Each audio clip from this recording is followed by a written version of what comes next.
may mga inisyo po na warrants of arrest sa kanila kung sinasabi po nila na ang PNP ay rumespeto po sa batas. Siguro po, yun din po yung sasabihin natin sa kanila, rumespeto din po sila sa batas.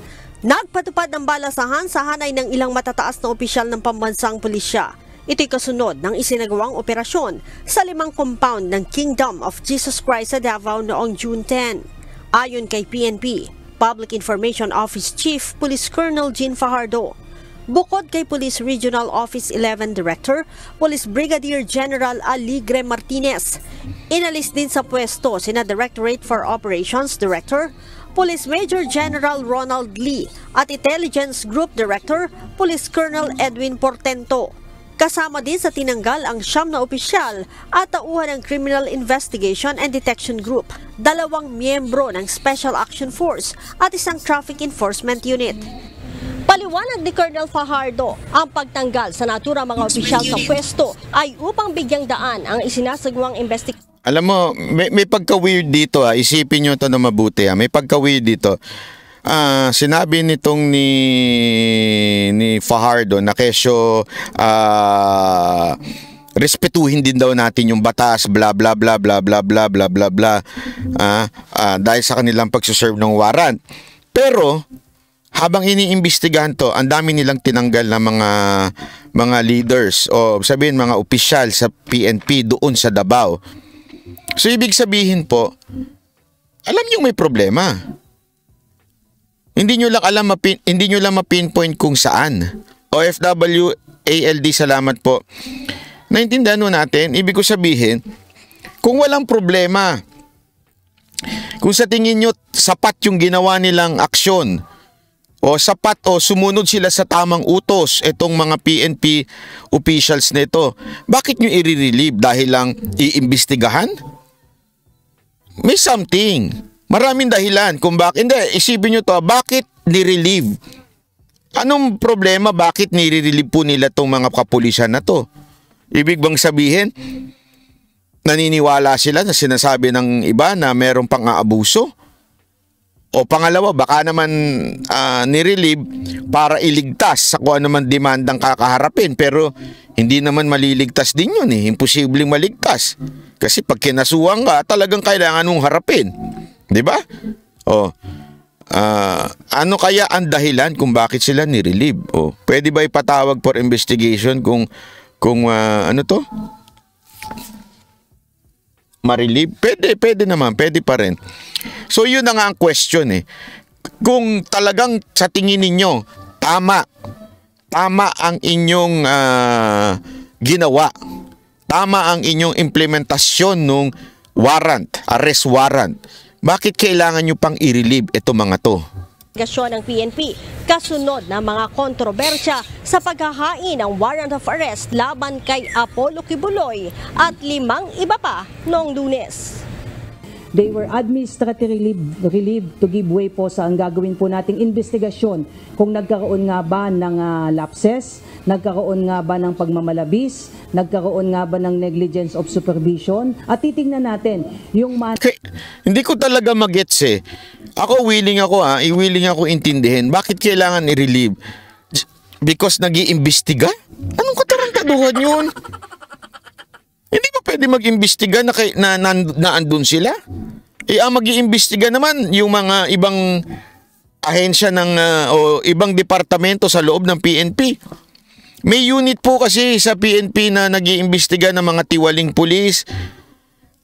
Marami hong unit sa PNP na pwede mag-imbestiga. Hindi naman necessary pag pinaimbestigahan mo, ang mag-iimbestiga yung iimbestigahan. Tama, mali? Di ba? Pwede naman iba.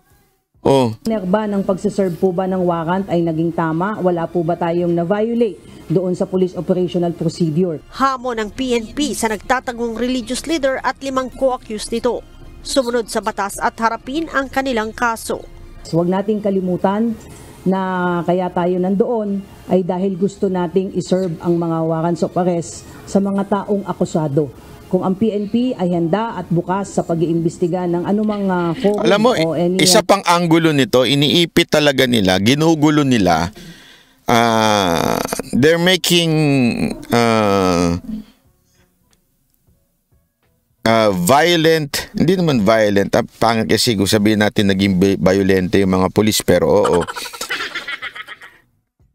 Pero ginagawa nila ito pang blackmail kay Pastor Kibuloy. Ang gulo-gulo ng Davao, lumabas ka na Pastor Kibuloy. Hindi naisip ko lang na baka isa sa mga dahilan kung bakit nila sobrang ginugulo itong mga pangyayari na to. Para talagang mapilitang lumabas si Pastor Kibuloy. Ayaw mong lumabas Ayaw mo magpahuli Sige, lusubin namin yan ng sobrang dami hanggang makawawa yung mga ministro mo. Diba? Pwedeng ganun What do you think? Naku po. Any body na mag-iimbestiga dahil sinasabi nila na lumagpas tayo doon sa mga boundaries po ng batas. Pero wag nating kalimutan na yung mga subject po ng mga warrants of arrest na nagsasabing sumunod tayo sa batas ay dapat bigyan din natin sila ng paalala na dapat sila rin po ay sumunod sa batas. Nanindigan din. Ano ba yung batas na sinasabi nyo? Hindi, i-define mo nga. Kasi alam mo, ilang beses ka nang sinuplak ni Salvador Panelo di ba? Sabi nga ni Salvador Panelo, ang ganda nung sinabi ni Attorney Panelo, sabi niya, maximum tolerance. Ang maximum tolerance, ginagamit lang yung word na yan sa rally. Hindi yan ginagamit, wala naman nagrarally doon. Yun po ay isang pribadong lugar na nananalangin yung mga tao doon, bigla kayo lumusob. Anong maximum tolerance doon? Kayo yung lumusob. Ang maximum tolerance yung mga rallyista ang lumusob sa partikular na lugar at hinarang ninyo. So you would apply maximum tolerance para hindi malusob yung lugar na yun. Baligtad Kayo ang lumusob doon sa pribadong lugar. Tapos sasabihin mo maximum tolerance? Tapos sasabihin mo sumunod kayo sa batas? Anong batas ang karapatan ninyong pasukin ng isang lugar? Pribado pribado. Again, pribadong lugar.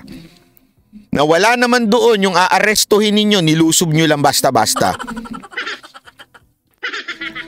Attorney Fajardo. Sabi nga ni Panelo, mag-aral ka nga ng batas. Di ba? Ay naku, attorney. Ang pambansang pulisya na walang mali sa ginawa nilang operasyon. The PNP stands doon po sa kanyang posisyon na yung inimplement po natin ay isang warrant of arrest na validly issued po. Dapat tanungin siya dito, anong difference ng warrant of arrest at saka search warrant? Sa warrant of arrest ba, pwede mo lusubin ng isang lugar, pasukin ng pribadong lugar? Nang hindi nagpapaalam? Sana itanong sa kanya to Kasi yung mga media naman din dyan, di naman din malakas ang loob magtanong ating mga korte. At naniniwala po tayo na yung i-deploy po natin. Itong isang to paulit-ulit, pang tanga lang. Ano ka? Tanga ka ba? Anong ibig sabihin ng no one is above the law? No one is above the law. No one is above the law. Hindi mo maintindihan? Anong hindi mo maintindihan sa no one is above the law? I-google mo. Tuloy. Ating mga PNP personnel po doon ay mas marami kumpara doon sa mga normal po nating dinedeploy dahil may mga anticipated po tayo na mga sitwasyon na maaari pong mangyari. Ito nga po, may mga nangyayari nga pong resistance po on the part nga po ng ibang mga supporters po. Ang intention po talaga dito is to really maintain yung peace and security during the implementation of search warrant. Nauna nang naglabas ng pahayag si Senator Robin Hood Padilla kaugnay sa paghahain ng resolusyon sa Senado para imbestigahan ang PNP sa nangyaring operasyon. Sinabi ni Colonel Fajardo, handang humarap ang PNP sa anumang investigasyon. Ang PNP ay laging Ayan, alam mo 'di ba nung isang araw na nawagan tayo na sa kay Senator Robin, it was I think it was Tuesday, na nawagan tayo kay Senator Robin ng Banatero sa SMNI na dinggin itong i-hearing itong ginawang paglusob ng PNP sa isang pribadong lugar. Sa anong batas sila sana ho talaga, sana magkaroon ng hearing at sana payagan ito ni Senator Chis Escudero na i-hearing Anong batas ang maaari nyong sinasandalan upang lusubin yung isang private ng lugar para maghain ng arrest warrant nang sabay-sabay, ha? Diba? But again, sa mga tanga, nakalagay ho dyan sa warrant. Nakalagay ho dyan yung address dapat. Hindi pwedeng 4 na address yung nakalagay doon. Okay? 4 na lugar ang sabay-sabay na ni-raid. So maraming salamat, Pastor Robin, si Pastor tuloy. Senator Robin Padilla. Dahil dininig mo ang panawagan ng taong bayan, ng mga netizen na i-hearing ho ito at na magkaalaman kung tama ba itong ginawa ng kapulisan o mali talaga, di ba? Para malaman ho yan ng ating mga kababayan. Sana, Senator Robin, yan po ang isang bagay na once and for all masettle.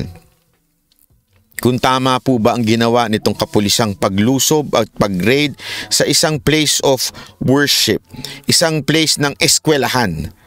Tandaan natin, eskwelahan ito, place of worship po ito. Ito ay kanilang holy land. Ito ang kanilang KOJC. Hindi po ito isang lugar na basta lang itinayo. Iba ho ito. Sana talaga malaman ho natin kung may karapatan po ba sila. Kasi kung may karapatan, di wala tayong magawa. Ganun talaga. Pero tingnan natin. Kaya nga maganda i-hearing po ito.